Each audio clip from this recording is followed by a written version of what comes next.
am na kuy woote ma leen di fàttali ni que dañuy dajale xaalis pour suñu frère dans la bonne humeur suñu frère di leen indil happiness tey happiness la musique teg suñuy vidéo mu neex ñëpp a kontaan gars yi du làmb seen loxo ci poos yónnee xaalis voilà asalaamaaleykum allo allo allô. Oui, bonjour. Ça va? Bonjour, ça va? Ça va très bien. Vous allez bien? Oui, je vais bien et vous? Ben, ça va, alhamdoulilah. On est en train de faire une levée de fonds. Oui. Et on parle aussi du thème du licenciement abusif. Souvent au Sénégal, les licenciés d'ACNIT sans droit, indil ko ci ay problèmes souvent doo xam nu mu demee. te état bi souvent du protéger borom kër yi donc tey moom musique rek happiness ak yónnee xaalis suñu frère pour ñu jàppale ko mu mun a créer ay projet def loo xam ne dina ko permettre mu mun a sutural boppam et puis mun a nekk ci jàmm quoi ñu teggil ko stress ou dépenses quotidiennes pendant un moment. Ce que je ne comprends pas, c'est le licenciement au niveau de l'entreprise publique ou privée? C'est une entreprise privée. C'est dans le domaine de l'aéronautique. Oui. Doudou Diouf nam naa la gaawal woote yow dama lay woo yow yaa dama lay woo nga dugal xaalis am na ñoo xam ne dama leen yàpp. Bonsoir. C'est que les entreprises privées lors de l'arrivée de Macky Sall, il y a beaucoup d'entreprises privées qui ont été fermées. Effectivement, il y a eu beaucoup d'entreprises qui ont connu des difficultés et éventuellement c'est le contexte. Je me rappelle de l'Italie il y a quelques années. Ils disent vivre une crise et cette crise-là justifiait des licenciements souvent abusifs. On peut penser que c'est le même cas qu'aux États-Unis, qu'au Sénégal, mais c'est pas une raison pour que l'État ferme les yeux quand il y a des cas comme ça. Oui, mais les voilà. licenciements, chaque jour, ça se passe même dans des pays développés. Mais tout licenciement, c'est exonéré en fait. Il y a des exonérations dans tout licenciement. Il y a des pays. Partagez la vidéo. Il y a des indemnités, mais on ne peut pas licencier comme ça sans indemnité. Voilà, c'est ça le problème en fait. Le problème, c'est sans indemnité ou bien des indemnités dérisoires. Et jusqu'à présent, on ne prend pas en compte l'essentiel. L'essentiel qui est la dignité humaine, les droits de l'individu, les droits du citoyen. Le fait que la responsabilité aussi, c'est au niveau de l'État, il doit accompagner les citoyens. D'accord. L'État doit imposer les indemnités de chaque entreprise privée lors du licenciement, mais si l'État ne veille pas à ça, les privés, quand ils licencient, ils font la sourde oreille en fait. Effectivement, effectivement. Voilà. Et l'État doit veiller sur ça. Hein, je suis d'accord avec vous. C'est le devoir de l'État de protéger le citoyen. Ouais. D'accord. Voilà. Mais allez, du courage, le monsieur, du courage. On va essayer de faire de notre mieux. Pour essayer, Voilà, d'accord. Merci en tout cas. Et merci. Si vous êtes décidé à envoyer quelque chose, vous savez qu'il faut envoyer à monsieur Al-Hassan Anne. D'accord, j'ai vu. Vous avez vu le nom? J'ai vu le truc hier, oui. Ok, merci beaucoup. Merci beaucoup. Au revoir. Au revoir. Voilà, mbokk yi donc ñu continuer di teg lu musique nekk ci happiness waaye jéem a liggéey lu am solo loo xam ni vraiment dinañu permettre ñu changer am lu ñu changer tuuti ci quotidien wu benn citoyen sénégalais même bu nekkee benn tey ci journée bi nga xam ni tey dañu toog jagleel ko suñu frère Ousseynou di dajale un peu de nos ressources au service d'un membre de la communauté muy jóge ci principe bi nga xam ni man wax dëgg yàlla dama ko jàngee surtout ci bitim réew bien que ñun suñu dëkk solidarité la muy ni un membre de la société bi dafa mel ni comme benn chaîne chaque maillon dafa war a dëgër benn maillon bu faible rek foofu mooy point bi nga xam ni fa la ñuy yàqee communauté bi foofu la ñuy néewalee doole communauté bi donc loolu moo tax ba communauté bi ñu gisee benn maillon communauté bi xaw a faible ñëpp war a taxaw pousse ko yëkkati yëkkati ko taxawal ko ba mu dëgër te loolu mooy li nga xam ne ñun moom la ñuy woote ci Sénégal boobu façon Sénégal la ñu bëgg boobu Sénégal la ñuy jéem a promouvoir ci lépp lu ñuy def nag suñu présence ci réseaux sociaux yi loolu moo ko waral asalaamaaleykum asalaamaaleykum faaleen bi. salaamaaleykum soxna si na nga def. maa ngi fi rek. faaleen bi ba yaa ngi ci jàmm.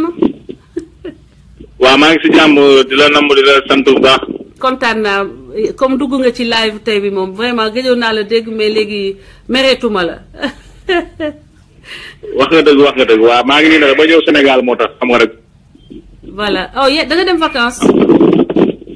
waaw dama dem vacances waxoon naa la damay ñëw fii Sénégal waaw c'est vrai da nga ma ne woon da ngay dem Sénégal naka waa Sénégal.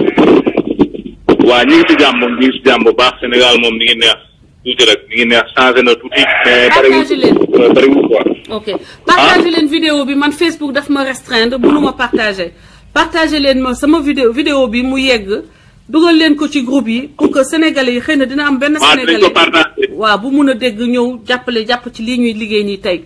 voilà donc Mamadou loo wax ci licenciement abusif ak cas bi nga xam ne depuis démb ñun si la ñu nekk di jéem a liggéeyal donc communauté sénégalaise dans son ensemble à travers l'un de ses membres suñu frère boobu ñu licencié abusivement ça fait 4 ans mu nekk ci difficulté ñu bëgg a def benn action boo xam ni à titre d'exemple pour la communauté tout entière un exemple de solidarité ak partage Yaay Fall waa dinaa dem xool baal ma de man samay mbir dafay yéex tige 36 am na solo moom maa ngi lay nuyu Ngom Yacine welcome Yaay Fall maa ngi lay bëggee bu baax pat Tidiane Massaxe Yatou Kell partagé leen Assane Diagne hai visto devo stare così per dare gioia a tutti va bene Mamadou Fall maa ngi lay jox la parole. waaw man de maa ngi kontaan di wax combat bi moom ñun ñëpp war nañ cee engagé wu di partager affaire yi ñëpp mën a cee au courant quoi pour ñu xam. dëgg la kenn bañ a bokk solo. dëgg la. waaw loolu la man moom maa ngi Sénégal di vacance man dinaa bàyyi xel gars yi bu baax a baax. lépp lu ñuy def di tànn di xool. waaw léegi bu fekkee ne bëgg nga participer Sénégal la gën a yombee xam naa wari da ngay wari rek tu fais un wari. xoolal tour bi ma def ci kaw après nga defal ko wari ñu jàpp ci rek du dëgg. waaw loolu am na solo dinañ def suñu participation. yow Germany nga jógee Germany amul crise Germany moom dëkk dund naa. amul crise non c'est la crise yi comme crise des Italiens. dañu compliqué ay affaire trop. effectivement en tout cas merci beaucoup Mamadou kontaan naa. waaw maa ngi gën a kontaan xam naa ne dinaa xool information yi maa ngi ci Sénégal waaye du ma bàyyi daal. waaw dañu continuer la lutte continue fa nga dëkk aussi waxal ak jeunes yi ñu dem jëli seen pièce d'identité waxal ak maire yi ci erreur boobu nga xam ni dañu koy faral di def muy erreur boobu nga xam ni dañuy mujjee dem di voter koo xam ne ay 10 000 francs la leen jox ak ay yenn somme yenn saa yu dérisoire loolu tax ba pendant ay 5 ans 7 ans dootuñu amati benn possibilité seen vie ñu changer ko dañuy continuer nekk ci ay difficultés donc loolu waxtaan yooyu il faut nga waxtaan ko sa waa kër. gars yi moom mën nañu sol pochette ak yooyu waaye. voilà waaye bu ñu waaye nag am na ñoo. ok. ok. alors moom dëgg li ma mën ñi ma dëkkal fii yëpp dinaa yee gën leen sensibiliser bu baax. dëgg la waaw on compte sur toi. américain nag lépp jàpp. fii de ça va alhamdulilah ça va vraiment. dollar yi laa bëgg de bëggatuma dollar laa bëgg léegi. fii de boobu man de fi ma nekk day mel ni comme Sénégal rek vraiment différence bi mooy développement bi mais tàngaay ci biti day tàng et tout actuellement il fait très chaud. foofu kon. voilà man sax foofu moom ok en tout cas merci beaucoup merci Amadou. merci Hélène. man dinaa doon bàyyi moom dinaa def mën. d'accord merci beaucoup. merci beaucoup. nekkal jërëjëf merci. jërëjëf jërëjëf. Merci, au revoir. Merci bien. Ok donc maa ngi kii woo maa ngi dellu ci liste d'appel ba dugal monsieur Biloba mu ngi woote depuis Espagne. Partagez la vidéo Aïssatou maa ngi lay woo je te rappelle tout de suite ma sœur maa ngi jégalu ci li may raté sa appel. asalaamaaleykum donc mbokk yi ñi door a ñëw en ligne Seydou Demba Diop mon frère maa ngi lay nuyu. Bilo yaa ngi ci biir ah. Allô. Voilà donc monsieur Biagui ñu ngi lay nuyu di la ne dalal ak jàmm ñu ngi lay dalal ci pencum askan wi penc bi nga xam ne fii la ñuy waxtaanee injustice yi toujours damay wax ni que ba ma duggee ci combat bi la comprendre yéen seen xeex te comprendre que ñun ñoo bokk même xeex bi mooy lan génnee Sénégal ña nga xam ne dañoo akkimoo ressource dëkk bi jël Sénégal def ko mu nekk benn parentopoli maanaam la république des parents la république de l'ethnie la république des amis ñu xeex ba nga xam ne Sénégal ñu delloo ko ci ay anamu solal ko mu nekk anamu république le président de la république ñu génnee yëre monarque yi nga xam ne moom lañ ko solal loolu muy xeexu sénégalais yépp vous voyez. Voilà Bilo asalaamaaleykum yaa ngi ci pencum askan wi donc tey dañuy yëkkati fond on est dans une dynamique de solidarité avec notre frère Al Hassane Hanne mu nekk koo xam ne dañ ko licencier un père de famille bu nekk dans des difficultés pour l'instant ñu ngi rassembler je peux dire que 570 ak li sama sœur bi yónnee démb ñu ngi nekk ci autour de 600 ak ñaari promesses yoo xam ne xëy na il y a 2 promesses à peu près qui vont faire $700 ma leen di wax ni que bu doon sama sago vraiment mu yegg au moins 1 million boo xam ne dañ ko mën a yónnee d'accord ñu yónnee ko suñu frère boobu pour jàppale ko moom ak soxnaam ak njabootam maa ngi lay jox la parole mon frère. waaw loolu moom rafet naa ko trop franchement. c'est la première fois ma woote tey quoi franchement dama rafetlu sa émission bi dëgg yàlla. jërëjëf merci. yaa ngi def lu am solo franchement xam parce que li nga am na solo trop wax dëgg yàlla xam nga. waaw. merci li nga xam nga te am problème tamit xam nga parce que àdduna moom ñëpp benn la xam nga. am problème da nga koy toppale xam nga. àdduna am solo. dëgg la xam nga. koy am parce que xam nga nit moom xam nga yàlla rek moomul lépp mais ku jàppale doom jàppale mooy lu baax a baax solo parce que lu bëri xam lu bëri xam na dëgg la suñu frère nga xam nga ñu ngi koy remercier mu baax a baax dëgg la ñu ngi liggéey ba rafet franchement jërëjëf xam nga ñëpp ne parce que xam nga mooy changement nekk ci extérieur ñu daanaka am amuñu loolu daal dëgg yàlla am nga baax lu waay am na si jàpp yàlla jërëjëf dëgg yàlla dafa jërëjëf day ko yàlla jërëjëf xam nga jërëjëf ñu waxee man dina si yàlla mais rek doo ko xam nga kon waaw mais rafet na trop en tout cas merci beaucoup ñu ngi lay remercier di la wax bon courage et puis partager leen vidéo yi parce que mënuma partager Facebook daf ma restreindre xaw ma lu xew voilà merci beaucoup yenn say mu marché yenn say du marché sànq maa ngi jéem a partager jàllul en tout cas excellente soirée et puis nuyu ñu waa Espagne yëpp te ngeen continuer waxtaan ak seen waa kër ne leen ñu retirer carte yi dégg nga incha allah am na solo surtout carte yi nit jàpp baax a baax parce que sama carte bi la jëlee ko moom. ok jërëjëf. dafa am problème. merci oh waaw. yéen da ngeen am problème aussi ñun de mooy loolu def naa am nañu jot mais man jotuguma sama bos. loolu gars yi gars yi ñu ne monsieur moom problème ok yàlla baax na xëy na dina sotti fii ak loolu fii ak élection yi merci beaucoup Ba. jërëjëf. Voilà mbokk yi donc partagez la vidéo participez dans la mesure du possible dans la mesure du possible ñu ngi xaar seen participation mon frère Lazo Lazo maa ngi lay ñëw woo léegi. Welcome à tous ceux qui viennent de nous prendre en ligne. Sister Aïssatou asalaamaaleykum. allo waaw Françoise. mbaa yaa ngi ci jàmm. naa de. maa ngi fi rek. allo sa baat bi dafa xaw a faible la. yaa ngi ci jàmm waaw sànq maa doon jéem a yónni message mais affaire bi du dem du may dégg audio bi. oh dëgg la amul benn problème yaa ngi ci biir yaa ngi en direct ci Pencum Askan Wi tey ñuy def fundraising en anglais lever le fonds. oui pour notre frère benn sénégalais bu am jom. bu am oui dignité allo Assane. un héros. moom la ñuy dajale tey dañuy def benn élan de solidarité pour moom ak sa famille. waay ba moom laa gis sànq rek parce que dama ñëw xam nga dem ba yaa ngi doon lancé ni da ngay def live pour licenciement bu ñuy def Sénégal. abusif waaw. donc dem ba dama amoon souci ak sama ordinateur xooluma live bi directement mais après dama ci panel bi dama doon laaj pour gars yi xam nga ñi jox ma tuuti information. finalement gars yi dugg nañ tuuti nii xam nga waxuñu lu kii quoi mais xamoon naa ni ci affaire licenciement nga doon wax.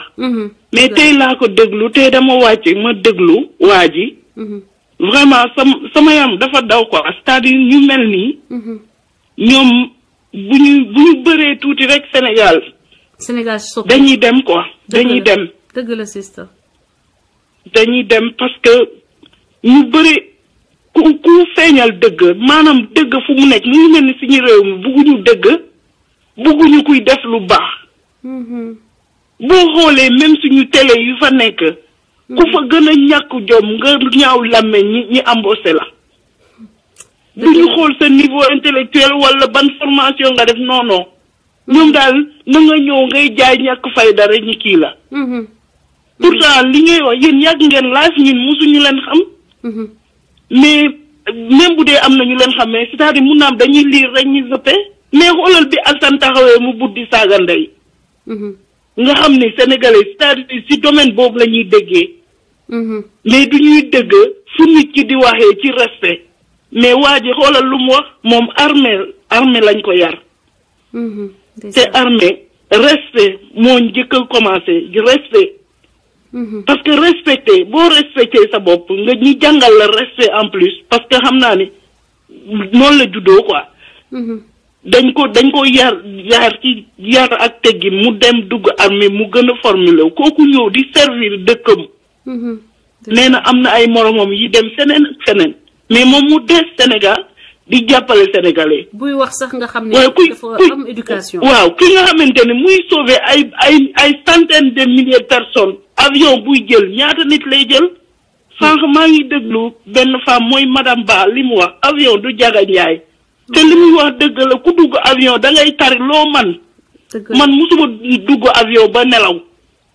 gis nga même Dakar Ziguinchor xaw ma Cap Skirring Ziguinchor bi ma nekkee Sénégal def naa ko pour te dire distance boobu c'était presque je ne sais pas 45 minutes. mais amul lu ma tariwul li ma mën laay jàng li ma mën laay wax ndax xam naa ni maa ngi ci loxo yàlla. waaw dëgg la asuma laa ngay jóge Sénégal ba ñëw ba fii. kon xam nga ni waa ji moom fu mu toll ni mu ngi mel ni ñun sénégalais yi nekk extérieur ñun lay sauver maanaam ñun lay jàppale. parce que sénégalais ku dëkk Mbour ak Thiès wala Casamance ak Dakar kooku soxlawul avion. mais ñun ñi nga xamante ni ñu ngi fii suñu xel yëpp mu ngi Sénégal. ñuy ñaan yàlla bu màggal jotee wala bu julli jotee wala leneen ñuy jël avion dem. ay waa ñun suñu ñàkkee ku mel ni waa ji ki nga xamante ne bu gisee anomalie daf koy signaler kon ñun fuñ jëm. mooy ni ñuy noppi rek. bu dee da nga am njaboot fii nga bàyyi fi sa njaboot yow nga ne da ngay dem seeti sa famille. nga dem avion bu lay indi boobu bu yéegee rek mu rompé kan mooy defaat. mu ngi noonu de doy na waar. kii kay waruñu di ko tax. billaay ndeysaan.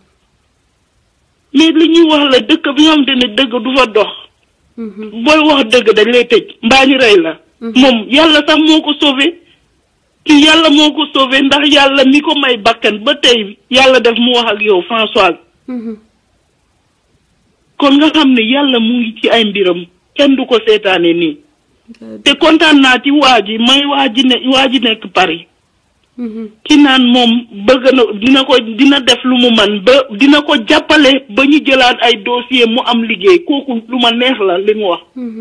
c'est vrai que mun na dina ñun fu mu toll ni ku nekk li nga am mun nga ko def.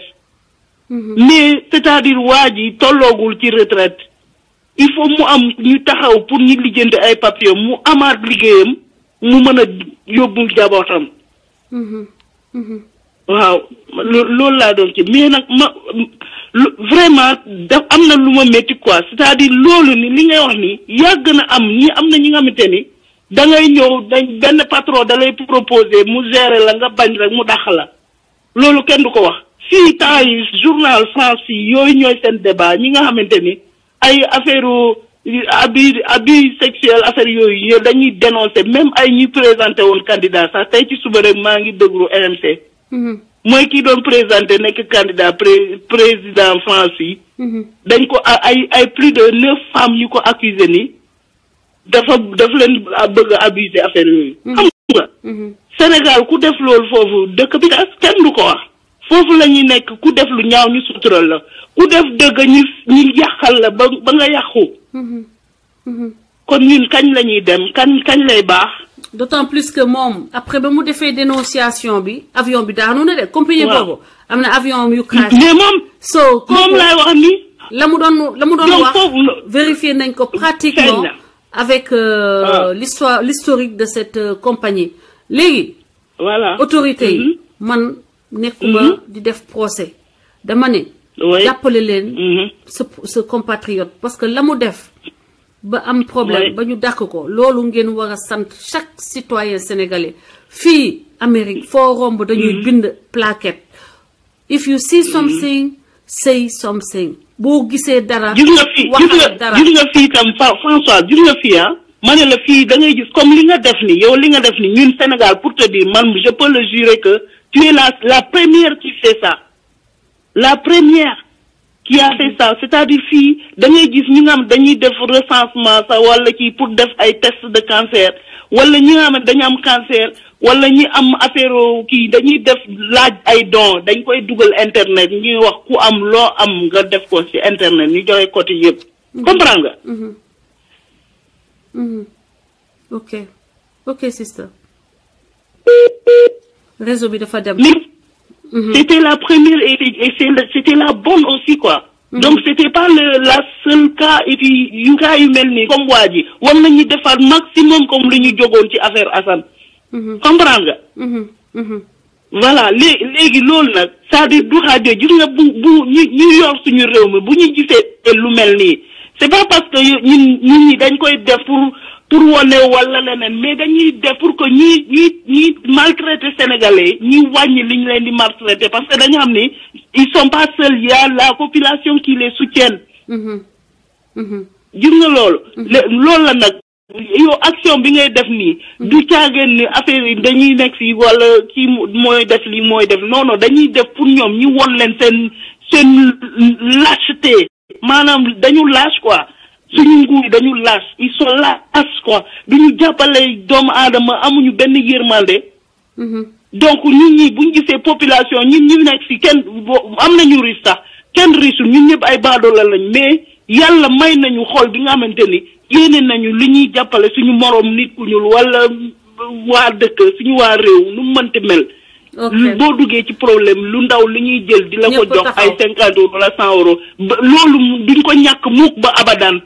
voilà effectivement comprendre nga. effectivement. voilà léegi loolu nag laa bëgg. moom loolu dina wéy parce que du fi yem. mais nag ma xam ni dina am un changement c'est-à-dire du nekk benn rallonge de fil bu ñuy branché. dina am changement parce que bu ñu gisee ñi ñuy def loolu. ñoom ci boobaa ñoom dañuy jóg ñi war a def kenn du daxaati kenn ku wax dëgg wala ku war a def liggéey bu baax ñi lay dàq parce que da nga wax dëgg état bi def ko yow nga def. effectivement merci. voilà moom léegi man après François bu dee pare nga ci live bi bëgg naa nga woo ma quoi.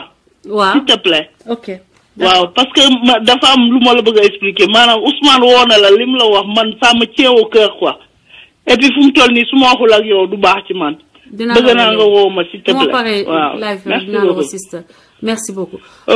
voilà donc sister c'était sister Aïssatou. depuis Paris may wax ni di fàttali gars yi que dañoo nekk ci élan de solidarité avec un frère qui a été licencié abusivement parce que dem nañu ba justice bi dafa tranché en sa faveur mais lañu ko remboursé xam ngeen lañu ko compensation comme kooko këpp doole nekkul loo xam ne mën na ko tëye 4 ans un père de famille de 6 avec une épouse nekk di galérer ba sës ba ne léegi nag comme doo leen ma déglu doo leen ma rendre doo leen ma rétablir dans mes droits damay def grève de la faim yéen ñëpp xam ngeen li ci nekk donc ñuy wax ni que c'est un appel aux autorités aider notre compatriote donc mu ngi tudd Al Hassan Anne technicien avion licencié abusivement boo ko mënee employé boo mënee xool à ton niveau dans tes réseaux xam naa ni tu es une femme de réseau boo defee loolu dinaa kontaan trop Al Hassan Anne numéro de téléphone 77 634 03 16 muy père de famille père de 6 époux père ba actuellement il est sans emploi depuis 4 ans may lay woo bu fekkee ni say réseau mën nga ko ci wutal ku ko jàppale employé ko même ta structure là je pense que c'est quelqu'un de très sérieux et éventuellement si tu as besoin de personnel il faut le recommander il faut l'aider su ma nekkoon Dakar yéeg ki wàcc mais xam nga rek quand t'es loin c'est compliqué te je sais que yow borom baax nga jàpp ci bu dee mën na nekk ce sera un grand réconfort voilà donc may woo le beau chéri Chacha sama benn frère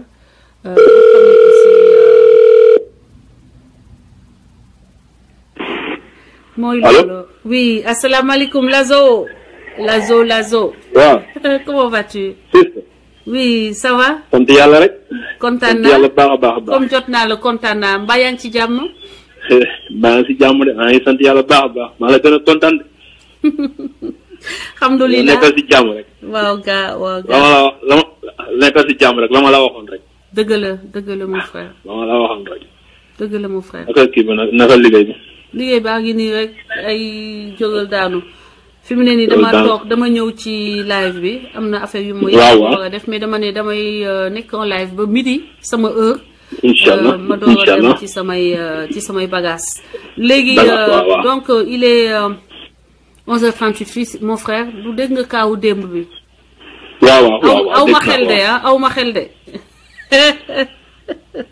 non yow la ma la waxoon rek li ma la wax man nee naa la man damaa fekke xam nga am na jaru ñu si dellu siwaat damaa fekke te bi ñu metti yaa fi nekkoon la ma wax rek laay waxal rek dëgg moom mooy mujj moom waaw nga boo fekkee nga man kenn nettaliwu ma damaa fekkee commencement ba fin waaw yëg lu bari waaw bi muy metti yaa fi nekkoon loolu rek laa xam lu may wax yow continuer li nga def combat bi bul bàyyi bul taay waaw la ma doon wax rek la ma la waxoon laa lay waxaat ñëpp di dégg bul bloqué ku lu neex waaye na nga wax dëgg la ëllëg lu neex waaye na nga wax man waxoon naa ko waxoon na bu ma gisee kóol yi bari laa xam ne problème dana am mais dana leeraat man xamoon naa ko wax naa la ko dëgg la parce que dama kenn ku nekk dama lay déglu bu ma dégloo dégg li nga wax la yanu maana am yanu maana waaw am na ñoo xam ne nii dañuy li ma la waxoon rek waaw ba ma gisee kóol yi bari laa xam ne problème dana am mais dana dellusiwaat en normal parce que kenn ku nekk xam nga li nga def kenn ku nekk xam nga li nga def waaw te mënooy blame nit ki ngay blame amoo benn loo teg si moom lu dul dafa bëgg a jiite fii kenn ku nekk da ngaa bëgg a jiite sa àdduna waaw bëgg a jiite nag boo ko tegee si kaw deru jàmbur da nga koy tooñ mais diw amul kenn koy taxaw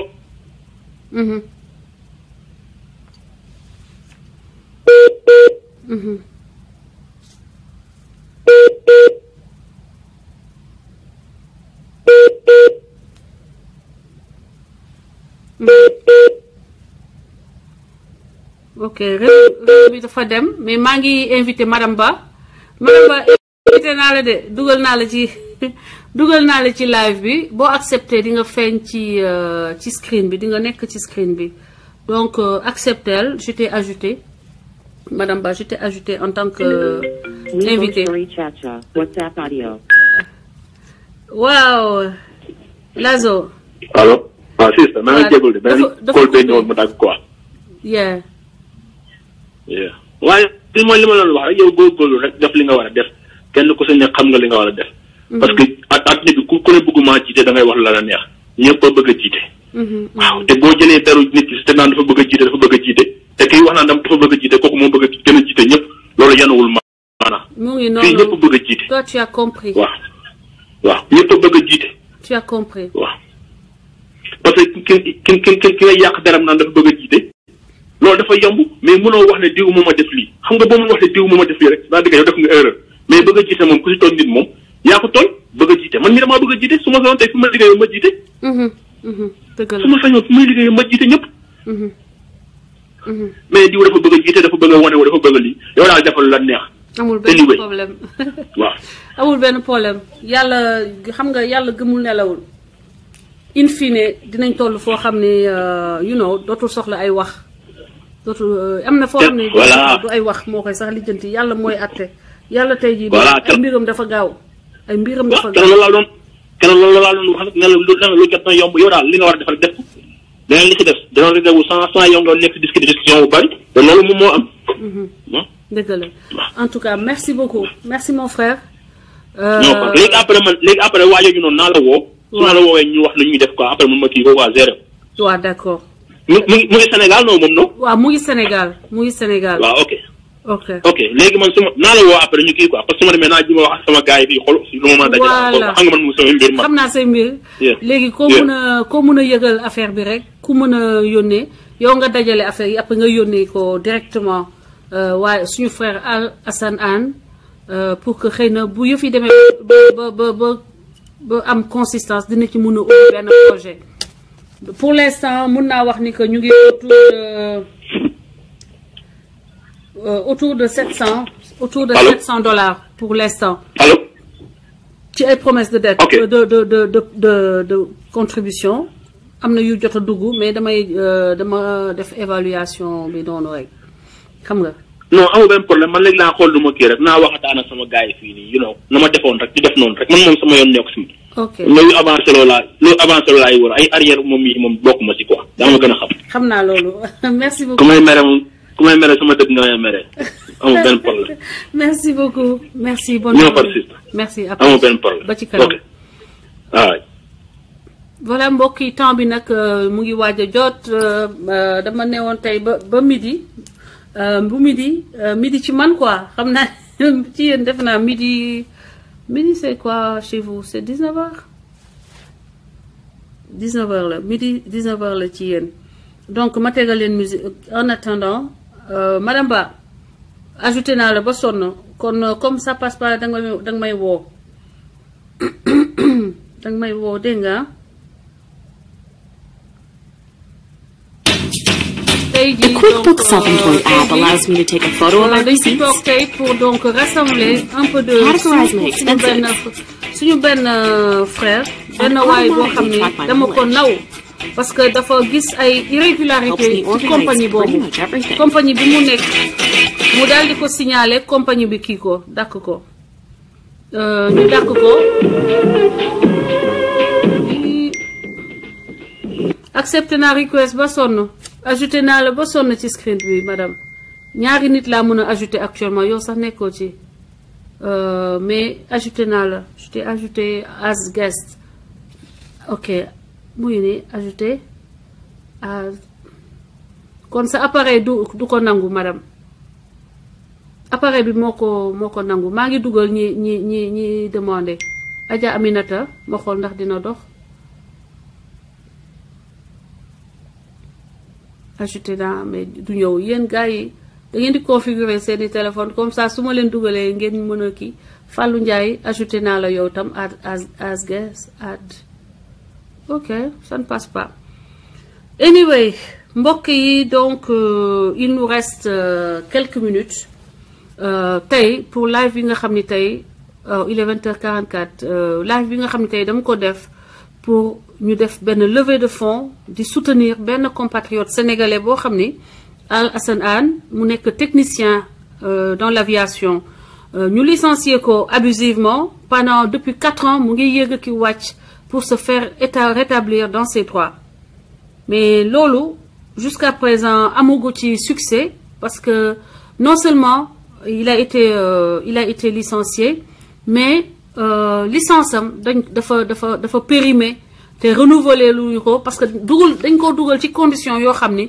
ça ne lui permet pas le renouvellement de sa licence parce que bu jotoon licence boobu mën na dem liggéeyi dans les pays de la sous-région mën na ñëw demander visa dem beneen dëkk wala wut contrat beneen dëkk mais c'est assez inhumain nga dugal situation yoo xam ne da ngay induire toute une famille à devoir vivre en deçà des seuils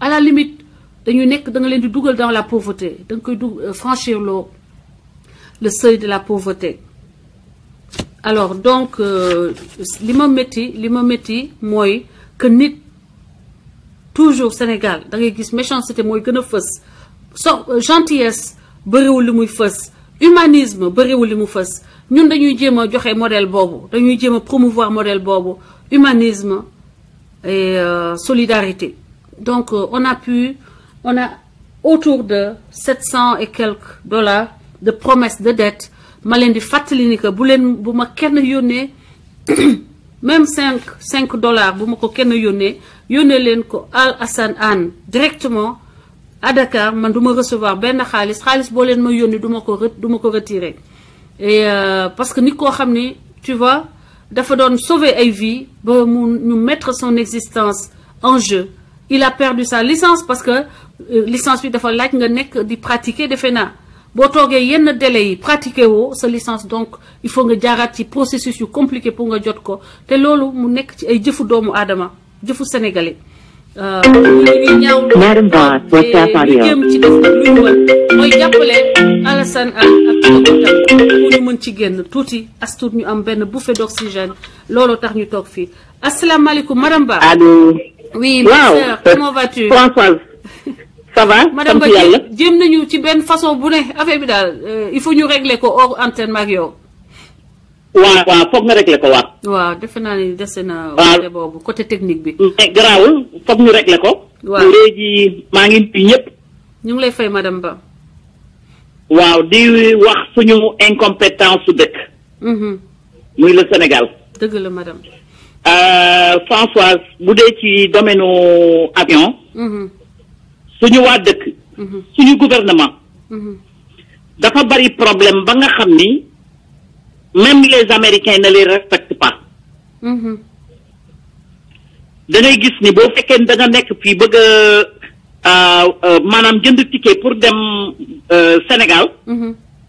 ñiy jaay ticket ñi ci ëpp dañ lay conseiller bul jël Delta bi jógee Sénégal Dakar.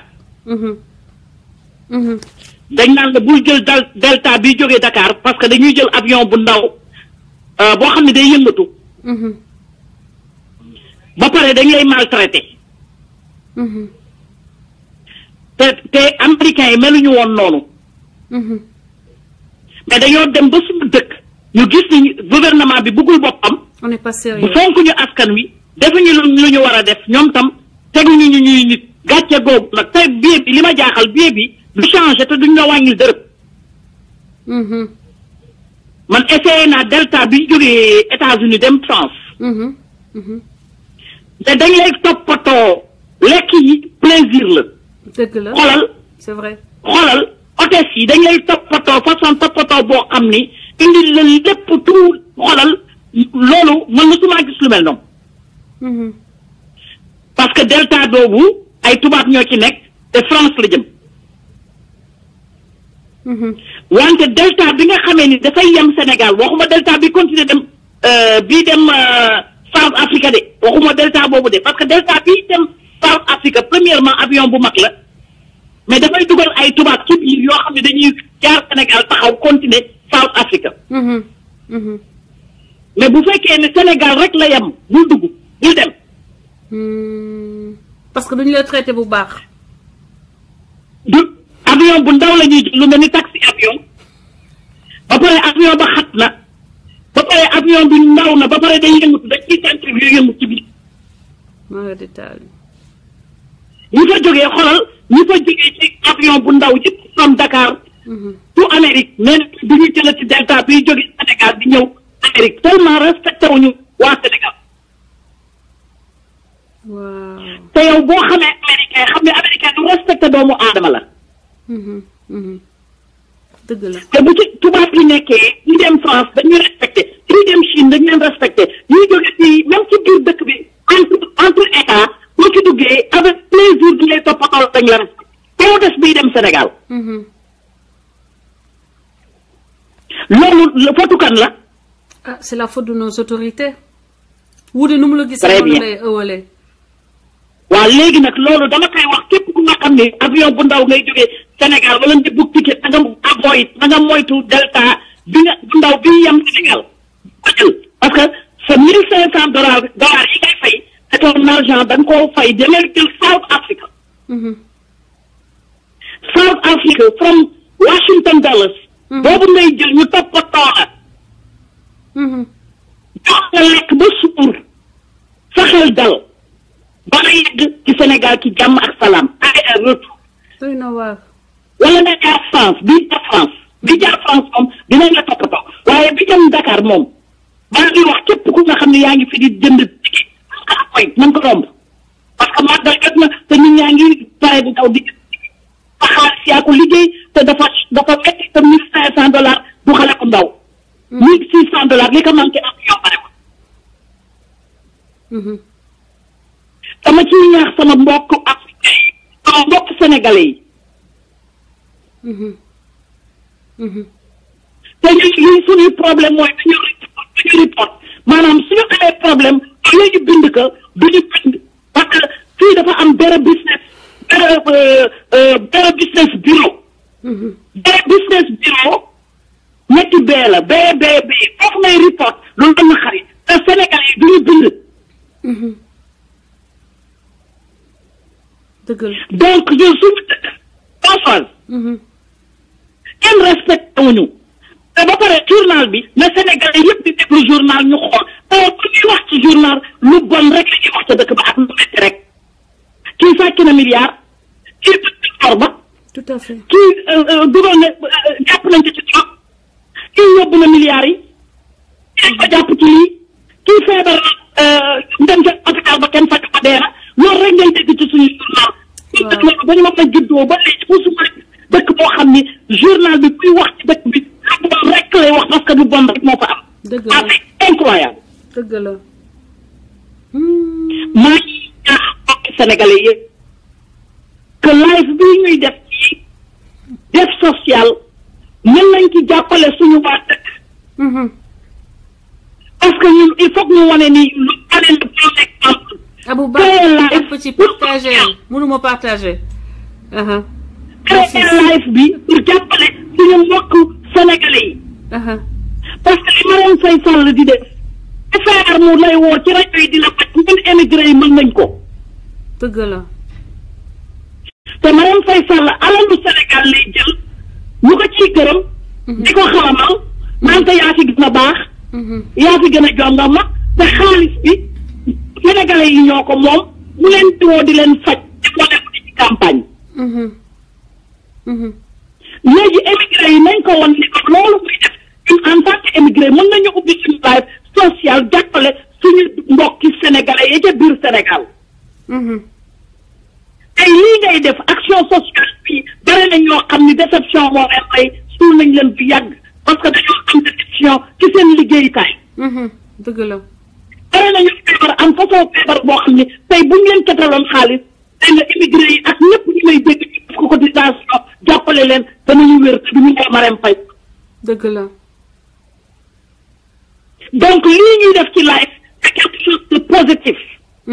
te bu doon sama képp kuy def live na def comme lu mel ni li ngay def parce que ñun ci xeex bi ñoo ko bokk.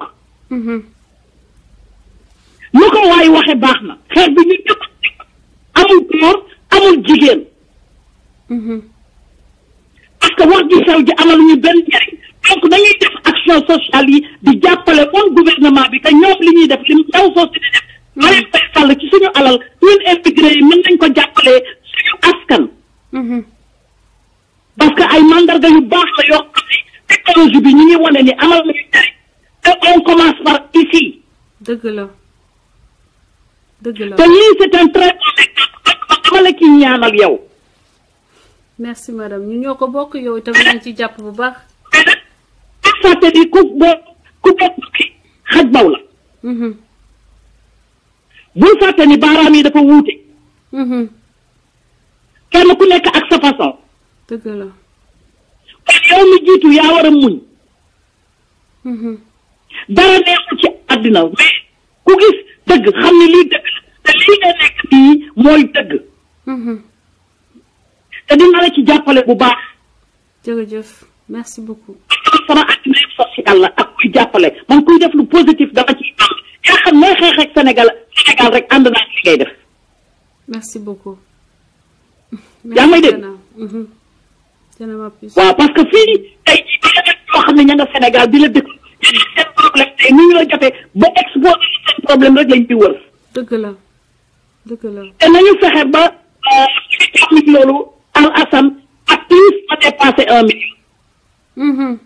vraiment. parce que émigré yi yónnee 50 yi yónnee 200 poches yaa xam ci sa poche sax voilà incha allah 2 3 jours mu am sax loo xam ne dina ci jàppande parce que 4 ans dafa yàgg te di gor loolu nag. nekk héros. bilaay ndeysaan. te yow nit ñu baax rek nga am yow Françoise. macha allah ñu baax yi dañ may bëgg. ñi tekkiwul dara nag noonu samay dañ may kii dañ may parce que da ngay woyof boo woyofee ba ëpp ña tekkiwul dara ñooy defe ni mën nañu diir sa diir mbagg ak yow c'est ça le problème. non non non non. ñàkk tekki dara amu fi ñàkk xam àddina rek parce que nit ñi baaraam yi ni mu paree la wutee. xam nga lu tax ma koy wax parce que ñooñu ñooy taxaw di la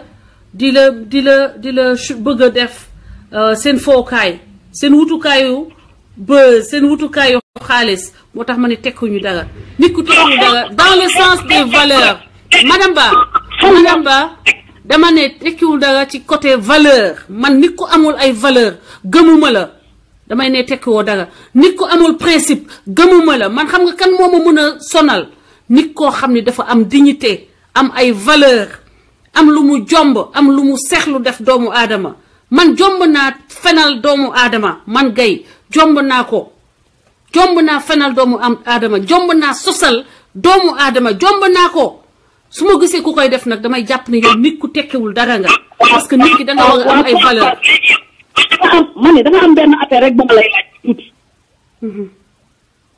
xam nga dama la wax sànq ku bot ci xaj baw la yonent bi gën di min léegi dafa amoon ay noonu mais yow lu tax yow nga ni yow kenn wax ci yow parce que man xoolal lii dama la koy wax ci suuf dina ko wax ci kaw parce que xoolal man mi di wax ak yow kii wax ci man te ñi lay déglu dañuy wax ci yow yow kon il faut que ñu wax ci yow.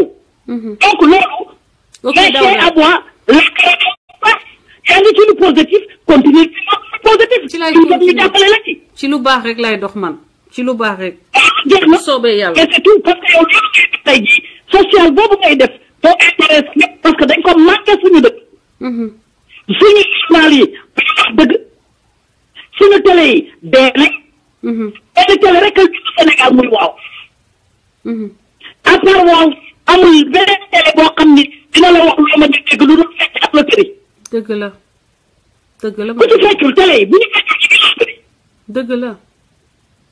te dëkk ba nee nañu dëkk jullit la suñu gën a delloo ginnaaw télé yooyu ci la bokk. kon tey ku am foo bëgg a jooy tey yaa ngi ni sew am numéro contact Françoise. dëgg la. yaa ngi ci lu positif. mënoo nekk ci àddina. xoolal suuf si la ko sotti. yow da nga ko dañu waaru ndox bu nga sottee suuf rek ci sakk bët mësal bu. nga ne waxaatal waaw madame Ba waxaatal nga ni. ma ne dañu waaru ndox. bu ñu jëlee suuf xëpp la ko ci sa kanam jëlal ci ndox mi nga sol mu. dëgg la.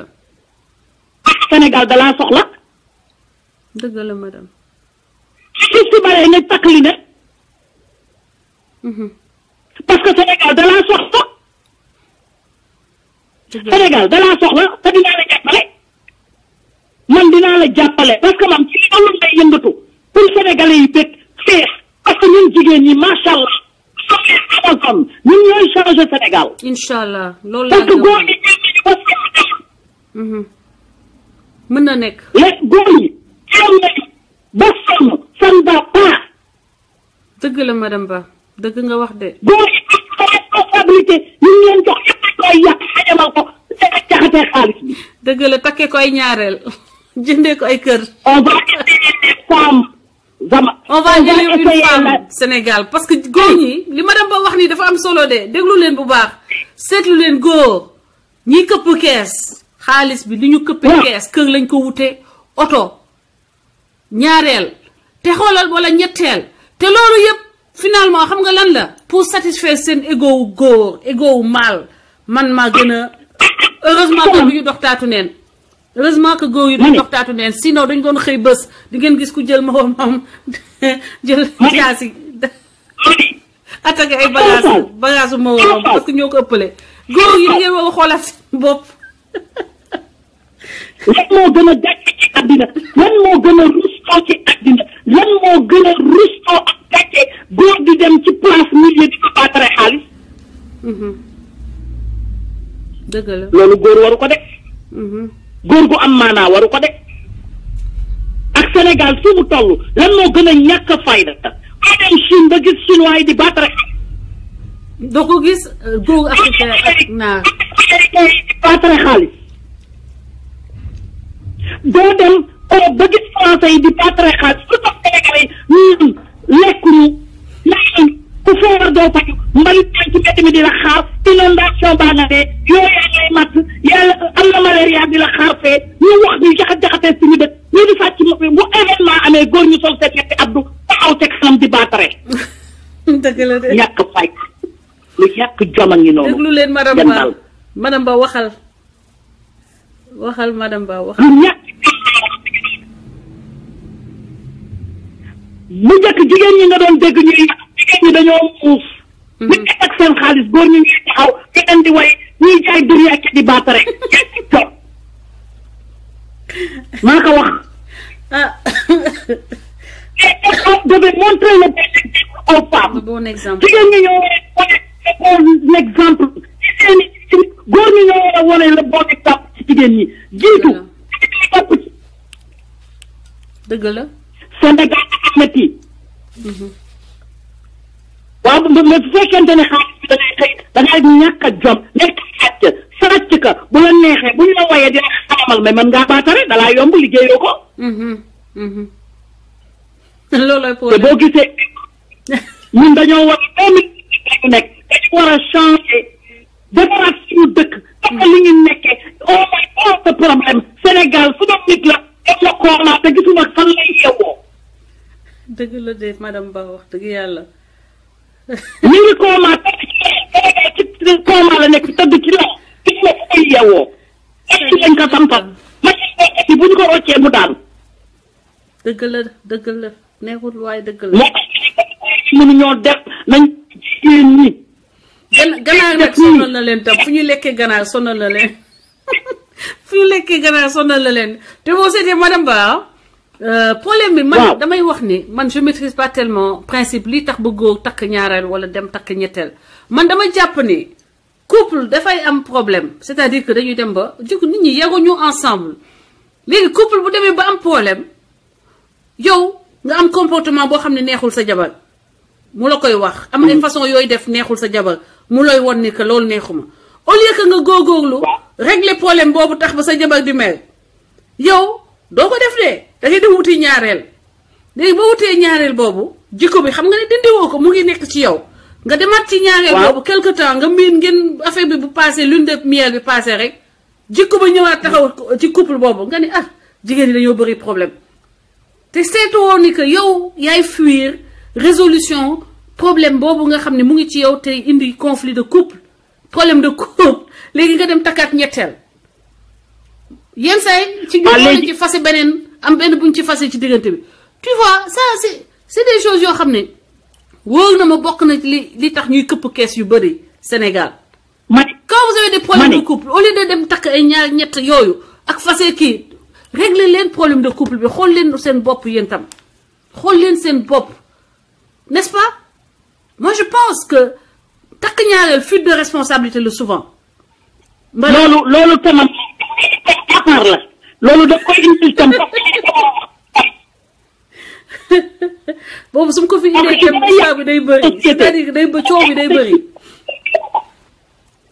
li tax jalousie bi bare loolu li tax liggéeyante bi bare loolu li tax iñaanante bi bare loolu à part la.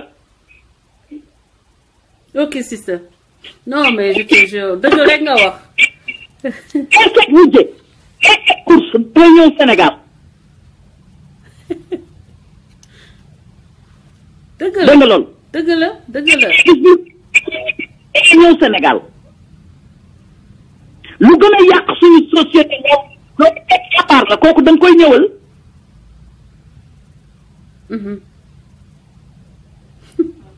ma lay wax ni la. Auchan bi ngay tudd bés bu nekk. ETS Auchan ñëw na di jaayee benn 2000 francs pour daaneel les jeunes yi nga xam ni ñu ngi taxawaalu ci mbedd mi am di yar seen ginaar bëgg ci dara Auchan ñëw na di leen daaneel di jaayee benn ginaar 2100 francs. ETS. dégg nga li ma wax. dégguma ko waaye gars yaa ngi reetaan donc xam na j'ai pas bien capté sama kii bi dafa.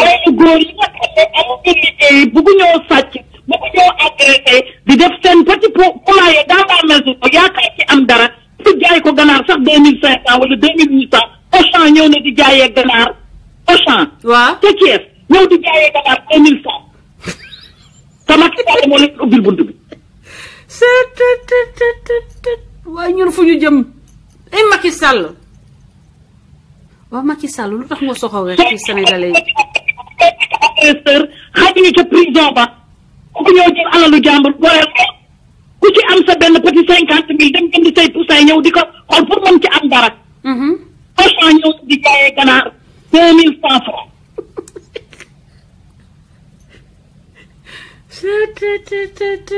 waaw mais Sénégalais dañoo bëgg ganaar nag duñu meg de loolu moom du kenn du ko fi kaas pour ñu génne fa Auchan Sénégalais yi ganaar la ñu bëgg si boppam. prendre loolu ak luñ ko bëgg mani ñuy def seen petit business pour am ci dara laa wax Auchan moomu ngay wax naan tubaab bi moom ko ñoo ñëpp di jaayee benn ganaar à 2100 francs te ganaar 2500 lay wala 2800 pour daaneel ñee nga xam ni les jeunes là dootuñu ñu jaayee benn ganaar.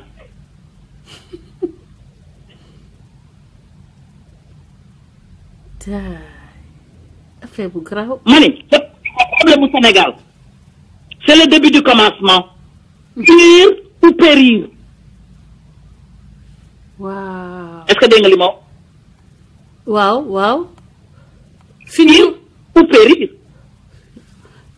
maanaam alterner ou périr ah. jële fi Macky Sall ou périr. nekk benn dafa jot. ok. te gouvernement Sénégal est en train de profiter ci Sénégalais yi ñu ñàkkee dégg. waaw c'est grave hein. lay faal. boycotté leen waxoon naa leen boycott madame Ba boycott mooy solution bi ah. en tout cas man li ma war a def en tant que citoyenne li ma nar a def en tant que li may def en tant que sama askan maanaam bëgg sama Sénégal mooy lépp lu ma nga xamee ni dugg naa ci sa laaj dégg muy lor Sénégalais naa ko wax bu ko bu ngeen ko defee deful baax na mais Delta bay jógee Dakar daal nekk avion bu ndaw bu leen ci dugg yéen a moom seen xaalis yéenay gënd si biir loolu leer rek laa leen wax bay dem France nag baax na moom parce que dañu leen di toppatoo bu baax. gis nga madame bay dem Chine.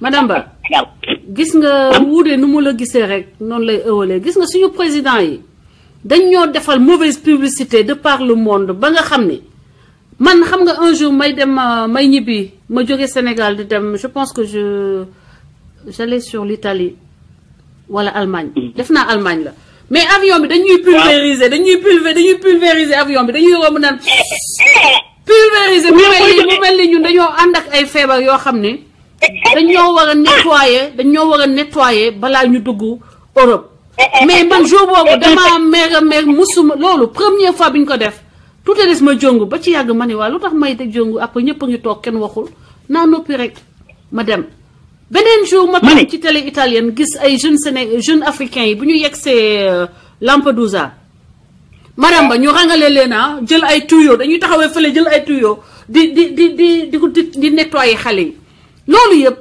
lu ko waral parce que dañoo gis nit ñoo xam ne dañu leen laisser à eux-mêmes comme des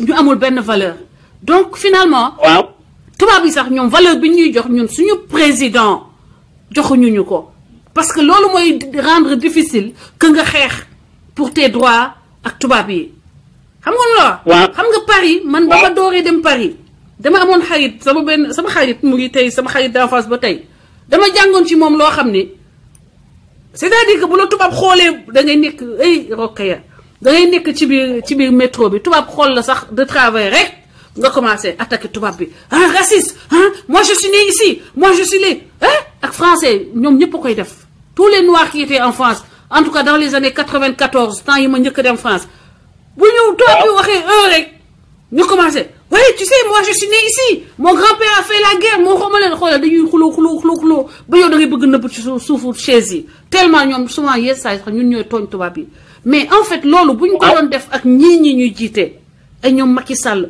ñoom Moustapha Niass wër na yàlla kon li jeexaloon nañ ko fi bu yàgg waaye bu ñu demee ci dëkk tubaab yi foofu la ñuy ñemee def di casse foofu la ñuy ñemee dem def di marche te ñun fii ñu toog nii duñ ko ñemee casse ak suñuy président xam ne ñooy jël suñuy alal bañ ñu jox suñu gëdd ba nga xam ne l'ensemble du monde dañuy traiter comme les damnés de la terre comme ni ko Frantz Fanon waxee woon en effet nous sommes quelque part les damnés de la terre quand tu vas en Italie yenn benn am na reportage bu ma seet ci benn dëkk fàtt naa turu dëkk bi et tu vois les Sénégalais dans certaines conditions après c'est normal qu'on nous traite comme ça quand tu viens dans l'avion on te désinfecte avant qu'on t'accepte en Europe loolu yëpp you know madame Ba mooy comme cas bi ngay wax ci avion bi tout ça ça rentre dans le même contexte mooy delta bi jóge Sénégal di jóge États-Unis bu leen ko jël bii dem Sud Afrique